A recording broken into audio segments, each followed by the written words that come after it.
Pourquoi certaines personnes aiment être seules et d'autres en souffrent? Parce que la solitude n'a pas le même goût pour tout le monde. Certains la choisissent, comme un refuge, un moment pour se retrouver. D'autres la subissent, comme un vide, une absence trop lourde à porter. Mais comment on peut aimer être seul? Être seul, ce n'est pas forcément être triste. Certains trouvent dans la solitude une paix profonde, un espace où ils peuvent rêver, créer, réfléchir sans distraction. Ils se sentent libres. Et ceux qui en souffrent, pourquoi ça leur fait mal? Parce que pour eux, la solitude ressemble à une porte fermée.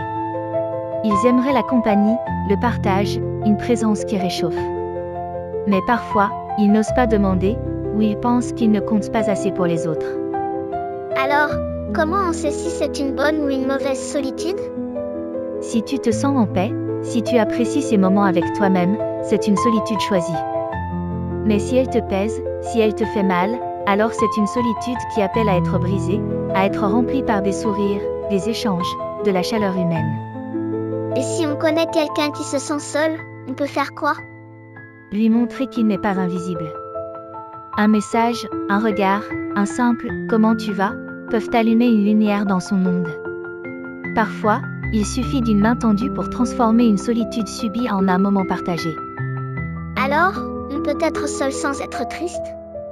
Oui. Et on peut aussi être entouré et se sentir seul.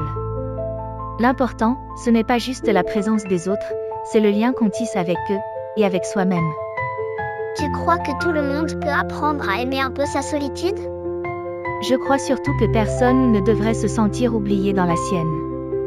Que chacun devrait connaître le bonheur d'un instant partagé, et avoir le pouvoir de se sentir bien en étant seul avec lui-même.